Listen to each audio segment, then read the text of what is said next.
ಎಲ್ಲರಿಗೂ ನಮಸ್ಕಾರ. ಕರ್ನಾಟಕ ಪರೀಕ್ಷಾ ಪ್ರಾಧಿಕಾರದ ಕಡೆಯಿಂದ ಕರ್ನಾಟಕದ ಪೊಲೀಸ್ ಇಲಾಖೆಯಲ್ಲಿ ಖಾಲಿರುವಂತಹ ಸಿವಿಲ್ ಪೊಲೀಸ್ ಕಾನ್ಸ್ಟೇಬಲ್ ಹುದ್ದೆಗಳ ನೇಮಕಾತಿಗಾಗಿ ಅಧಿಕೃತವಾಗಿ ಈ ಒಂದು ನೇಮಕಾತಿಯ ಅಧಿಸೂಚನೆಯನ್ನು ಬಿಡುಗಡೆ ಮಾಡಲಾಗಿದೆ. ಈ ಒಂದು ನೇಮಕಾತಿಯಲ್ಲಿ ಒಟ್ಟು 3991 ಹುದ್ದೆಗಳು ಖಾಲಿರುತ್ತವೆ. ಈ ಸಿವಿಲ್ ಪೊಲೀಸ್ ಕಾನ್ಸ್ಟೇಬಲ್ ಹುದ್ದೆಯ ನೇಮಕಾತಿಗೆ ಸಂಬಂಧಿಸಿದಂತೆ ಅಧಿಸೂಚನೆಯಲ್ಲಿ ತಿಳಿಸಿರುವಂತಹ ಪ್ರಮುಖ ಮಾಹಿತಿಗಳನ್ನ ಈ ವಿಡಿಯೋದಲ್ಲಿ ತಿಳಿಸ್ತಾ ಹೋಗ್ತೀನಿ. ಅರ್ಜಿ ಸಲ್ಲಿಸುವಂತಹ ಅಭ್ಯರ್ಥಿಗಳು ವಿಡಿಯೋನ ಪೂರ್ತಿ ನೋಡಿ ಮಾಹಿತಿಯನ್ನು ತಿಳ್ಕೊಳ್ಳಿ. ಮೊದಲಿಗೆ ನೀವು ಸ್ಕ್ರೀನ್ ಮೇಲೆ ಕಾಣ್ತಾ ಇರೋ ಹಾಗೆ ಇದು ಕೆಎ ಕಡೆಯಿಂದ ಬಿಟ್ಟಿರುವಂತಹ ಈ ನೇಮಕಾತಿಗೆ ಸಂಬಂಧಿಸಿದಂತಹ ಅಧಿಸೂಚನೆ ಆಗಿರುತ್ತದೆ. ಈ ಅಧಿಸೂಚನೆಯಲ್ಲಿ ತಿಳಿಸಿರುವಂತಹ ಪ್ರಮುಖ ಮಾಹಿತಿಗಳನ್ನು ನೋಡ್ತಾ ಹೋಗುತ್ತಾದ್ರೆ, ಮೊದಲಿಗೆ ಈ ಒಂದು ನೇಮಕಾತಿಯಲ್ಲಿ ನಾನ್ HK ವೃಂದದಲ್ಲಿ ಒಟ್ಟು 3395 ಹುದ್ದೆಗಳು ಖಾಲಿ ಇರ್ತವೆ. HK ವೃಂದದಲ್ಲಿ ಒಟ್ಟು 596 ಹುದ್ದೆಗಳು ಖಾಲಿ ಇರ್ತವೆ. ಈ ಬಗ್ಗೆ ಕೂಡ ಸ್ಕ್ರೀನ್ ಮೇಲೆ ತೋರಿಸ್ತಾ ಇದ್ದೀನಿ, ನೋಡ್ಕೊಳ್ಳಿ. ಈ ಒಂದು ಸಿವಿಲ್ ಪೊಲೀಸ್ ಕಾನ್ಸ್ಟೇಬಲ್ ಹುದ್ದೆಯ ನೇಮಕಾತಿಗಾಗಿ ಕೆಎ ಕಡೆಯಿಂದ HK ಹಾಗೂ ನಾನ್ HK ವೃಂದದ ಹುದ್ದೆಗಳಿಗೆ ಸಪರೇಟ್ ಆಗಿ ಅಧಿಸೂಚನೆಯನ್ನು ಬಿಡುಗಡೆ ಮಾಡಲಾಗಿರುವಂತದ್ದು. ನಂತರ ಅಧಿಸೂಚನೆಯಲ್ಲಿ ತಿಳಿಸಿರುವಂತಹ ಪ್ರಮುಖ ಮಾಹಿತಿಯನ್ನು ನೋಡ್ತಾ ಹೋಗೋದಾದ್ರೆ, ಈ ಒಂದು ನೇಮಕಾತಿಯ ಹುದ್ದೆಗಳಿಗೆ ಅರ್ಜಿ ಸಲ್ಲಿಸುವಂತಹ ಅಭ್ಯರ್ಥಿಗಳ ಶೈಕ್ಷಣಿಕ ವಿದ್ಯಾರ್ಥಿಯನ್ನು ನೋಡೋದಾದ್ರೆ PUC ಅಥವಾ ತತ್ಸಮಾನ ವಿದ್ಯಾರ್ಥಿಯನ್ನು ಹೊಂದಿರಬೇಕು ಅಂತ ತಿಳಿಸಲಾಗಿದೆ. ನಂತರ ಈ ಒಂದು ನೇಮಕಾತಿಗೆ ಅರ್ಜಿ ಸಲ್ಲಿಸುವಂತಹ ಅಭ್ಯರ್ಥಿಗಳ ವಯೋಮಿತಿ ಬಗ್ಗೆ ನೋಡ್ತಾ ಹೋಗೋದಾದ್ರೆ, ಈ ಒಂದು ನೇಮಕಾತಿಗೆ ಅರ್ಜಿ ಸಲ್ಲಿಸುವಂತಹ ಅಭ್ಯರ್ಥಿಗಳು ಕನಿಷ್ಠ 18 ವರ್ಷವನ್ನ ಹೊಂದಿರಬೇಕಾಗಿರ್ತದೆ. ಹಾಗೂ ಗರಿಷ್ಠ ವಯೋಮಿತಿಯನ್ನು ನೋಡ್ತಾ ಹೋಗೋದಾದ್ರೆ, ಸಾಮಾನ್ಯ ವರ್ಗದ ಅಭ್ಯರ್ಥಿಗಳಿಗೆ ಗರಿಷ್ಠ 33 ವರ್ಷದವರೆಗಿನ ಅಭ್ಯರ್ಥಿಗಳು ಅರ್ಜಿಯನ್ನು ಸಲ್ಲಿಕೆ ಮಾಡಬಹುದಾಗಿರ್ತದೆ. ಪರಿಶಿಷ್ಟ ಜಾತಿ, ಪರಿಶಿಷ್ಟ ಪಂಗಡ, ಪ್ರವರ್ಗ 1 ಮತ್ತು ಪ್ರವರ್ಗ 2A, 2B, 3A, 3B ಅಭ್ಯರ್ಥಿಗಳಿಗೆ ಗರಿಷ್ಠ 35 ವರ್ಷಗಳ ವಯೋಮಿತಿ ಇರಲಿದೆ. ಕರ್ನಾಟಕ ಅರಣ್ಯ ಪ್ರದೇಶದಲ್ಲಿ ವಾಸಿಸುವ ಬುಡಕಟ್ಟು ಅಭ್ಯರ್ಥಿಗಳಿಗೆ ಗರಿಷ್ಠ 38 ವರ್ಷಗಳ ವಯೋಮಿತಿ ಇರಲಿದೆ. ಅದೇ ರೀತಿ ಸೇವಾನಿರತ ಪುರುಷ ಹಾಗೂ ಮಹಿಳಾ ಅಭ್ಯರ್ಥಿಗಳ ವಯೋಮಿತಿಯನ್ನು ನೋಡೋದಾದ್ರೆ, ಸಾಮಾನ್ಯ ಅರ್ಹತೆ ಅಭ್ಯರ್ಥಿಗಳಿಗೆ ಗರಿಷ್ಠ 38 ವರ್ಷದವರೆಗಿನ ವಯೋಮಿತಿ ಇರಲಿದೆ. ಪರಿಶಿಷ್ಟ ಜಾತಿ, ಪರಿಶಿಷ್ಟ ಪಂಗಡ, ಪ್ರವರ್ಗ 1 ಮತ್ತು ಪ್ರವರ್ಗ 2A, 2B, 3A, 3A ಅಭ್ಯರ್ಥಿಗಳಿಗೆ ಗರಿಷ್ಠ 30 ವರ್ಷಗಳ ವಯೋಮಿತಿ ಇರಲಿದೆ. ಈ ರೀತಿ ಈ ನೇಮಕಾತಿಯಲ್ಲಿ ವಯೋಮಿತಿ ಸಡಿಲಿಕೆ ಇರಲಿದೆ. ನಂತರ ಮುಖ್ಯವಾಗಿ ಈ ನೇಮಕಾತಿಗೆ ಅರ್ಜಿ ಸಲ್ಲಿಸಲು ಬಯಸುವಂತಹ ಅಭ್ಯರ್ಥಿಗಳಿಗೆ ಅರ್ಜಿ ಸಲ್ಲಿಸಲು ಪ್ರಾರಂಭಿಕ ದಿನಾಂಕ 8/6/2026 ಆಗಿರ್ತದೆ. ಅದೇ ರೀತಿ ಅರ್ಜಿ ಸಲ್ಲಿಸಲು ಕೊನೆಯ ದಿನಾಂಕ 3/7/2026 ಆಗಿರ್ತದೆ. ಹಾಗೂ ಅರ್ಜಿ ಶುಲ್ಕವನ್ನು ಪಾವತಿಸುವ ಕೊನೆಯ ದಿನಾಂಕ 4/7/2026 ಆಗಿರ್ತದೆ. ಆದ್ದರಿಂದ ಅರ್ಜಿ ಸಲ್ಲಿಸಲು ಬಯಸುವಂತಹ ಅಭ್ಯರ್ಥಿಗಳು ಈ ನೇಮಕಾತಿಯ ಕೊನೆಯ ಅರ್ಜಿ ದಿನಾಂಕದ ಒಳಗಾಗಿ ನಿಮ್ಮ ಅರ್ಜಿ ಸಲ್ಲಿಕೆಯನ್ನು ಮಾಡಿಕೊಳ್ಳಿ.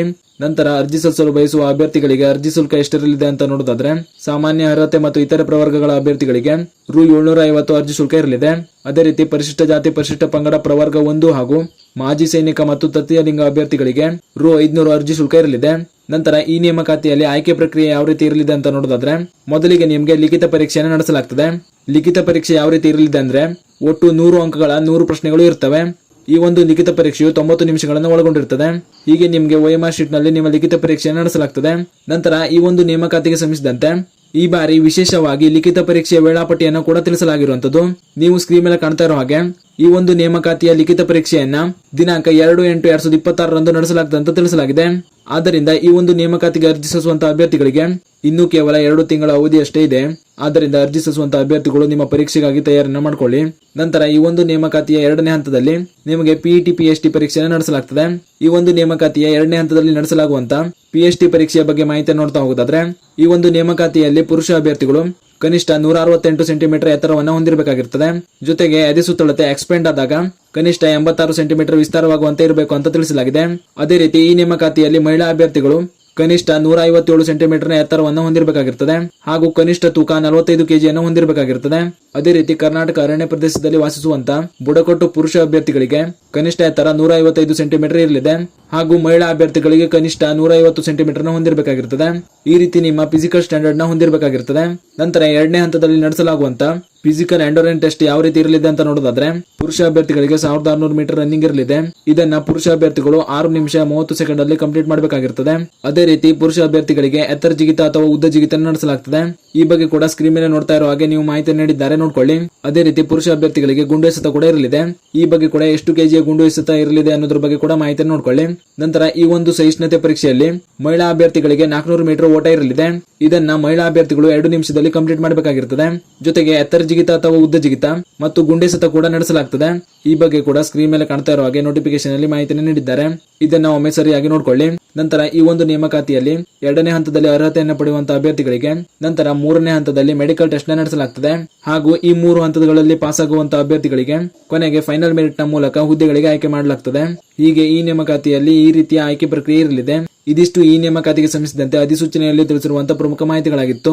ನಿಮಗೇನಾದ್ರೂ ಈ ನೇಮಕಾತಿಗೆ ಸಂಬಂಧಿಸಿದಂತೆ ಹೆಚ್ಚಿನ ಮಾಹಿತಿ ಬೇಕು ಅಂದ್ರೆ ನೀವು ಸ್ಕ್ರೀನ್ ಮೇಲೆ ಕಾಣ್ತಾ ಇರೋ ಹಾಗೆ ಈ ನೋಟಿಫಿಕೇಶನ್ ನಮ್ಮ ಟೆಲಿಗ್ರಾಮ್ ಚಾನಲ್ ಅಲ್ಲೂ ಕೂಡ ಹಾಕಿರ್ತೀನಿ. ಅಲ್ಲಿಂದ ಕೂಡ ನೀವು ಡೌನ್ ಮಾಡಿ ನೋಡ್ಕೊಳ್ಬಹುದು. ಟೆಲಿಗ್ರಾಮ್ ಚಾನಲ್ ಲಿಂಕ್ ನಾನು ಡಿಸ್ಕ್ರಿಪ್ಷನ್ ನಲ್ಲಿ ಹಾಕಿರ್ತೀನಿ, ನೋಡ್ಕೊಳ್ಳಿ. ಇಲ್ಲ ಅಂದ್ರೆ ನೀವು ಕೆಎ ಅಧಿಕೃತ ವೆಬ್ಸೈಟ್ ನಿಂದ ಈ ಅಧಿಸೂಚನೆಯನ್ನ ಡೌನ್ ಮಾಡಿ ಕೂಡ ನೋಡ್ಕೊಳ್ಬಹುದು. ಆದ್ದರಿಂದ ಅರ್ಜಿ ಸಲ್ಲಿಸಲು ಬಯಸುವಂತಹ ಅಭ್ಯರ್ಥಿಗಳು 3/7/2026 ಒಳಗಾಗಿ ನಿಮ್ಮ ಅರ್ಜಿಯನ್ನು ಸಲ್ಲಿಕೆ ಮಾಡಿಕೊಳ್ಳಿ. ಜೊತೆಗೆ ಈ ನೇಮಕಾತಿಗೆ ಸಂಬಂಧಿಸಿದಂತೆ ನಿಮ್ಮ ಸ್ನೇಹಿತರಿಗೂ ಶೇರ್ ಮಾಡಿ, ಅವರು ಕೂಡ ತಿಳಿಸಿ. ಹಾಗೂ ಈ ನೇಮಕಾತಿಗೆ ಸಂಬಂಧಿಸಿದಂತೆ ಮುಂಬರುವಂತಹ ಮಾಹಿತಿಗಳಿಗಾಗಿ ನಮ್ಮ ಚಾನಲ್ನ ಸಬ್ಸ್ಕ್ರೈಬ್ ಮಾಡಿಕೊಳ್ಳಿ. ಧನ್ಯವಾದಗಳು.